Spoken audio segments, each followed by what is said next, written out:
Huli ka, balbon! So, for today's video, magsaset tayo ng mousetrap. Ano natin siya, assemble.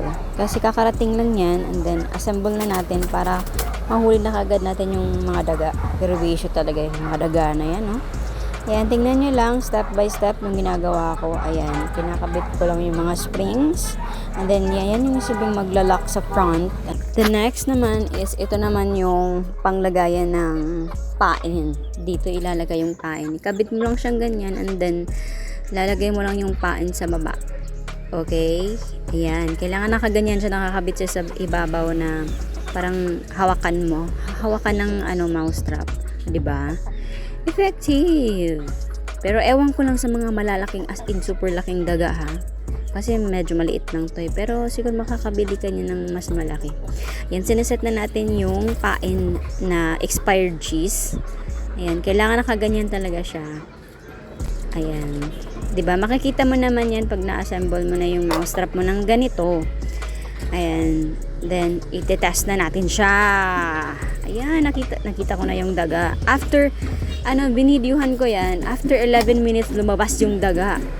And then, parang niya talaga nasismell niya ata yung expired cheese. Ayan, sige, huli ka, balbon.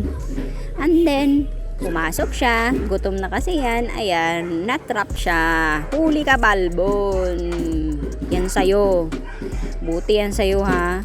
Diyan ka. Kaya hanggang ngayon, wala nang pumapasok na daga sa bahay namin.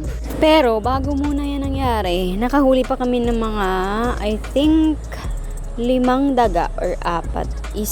Yan yung una, pinakauna na nahuli namin, and then yung pangalawa is 2. Yung pangalawa maliit, and then yung pangatlo maliit din, para mga anak niya. And then yung pang-4 is malaki. Katulad din yan, kalaki. Parang mag-asawa yata. Diba? O di, huli na kayo.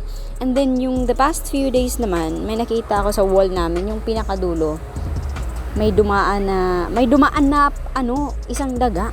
Pero nung nakita niya ako, bumalik din sa labas. Marunong, 'di ba? Pagkatapos kumain niyan sa bahay namin, umalis. Kaya this is an honest review. Nakakatulong talaga yung mousetrap na 'yan. Parang natanggalan ako ng isang malaking tinik. Medyo matagal-tagal din bago ko naisip na magbumili ng mousetrap kasi. Kaya nung dumating 'yan, talagang agad-agad sinet up ko na kaagad. Pero nilagay pa namin 'yan sa hindi umaga yan dumating eh, but gabi namin siya nilalagay kasi yung mga daga sa gabi sila lumalabas.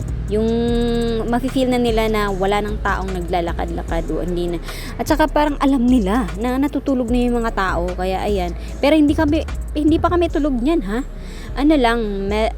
Humihiga na kami. Pero naka-video na ako kasi alam ko na ganyang mga oras sila lalabas. Ayan makikita nyo na parang he is trying to escape, 'di ba? Pero, hindi ka makakalabas kasi nakalock yan. Hindi talaga siya nakakalabas dyan. Hanggang bukas na yan. Kaya, pagkabukas, pinano ko na talaga sa mga pusa at aso namin. Pinapamaraton ko. Ayan, nahuli din. Nakagat ng aso. Yung aso yung nanalo. Yung pusa kasi parang natakot eh. So, yun lang. Thank you for watching. Very, talaga, useful yung mousetrap na to. Try nyo rin bumili. Baka naman sakaling para sa mga walang pusa sa bahay, diba? Thanks for watching. Bye!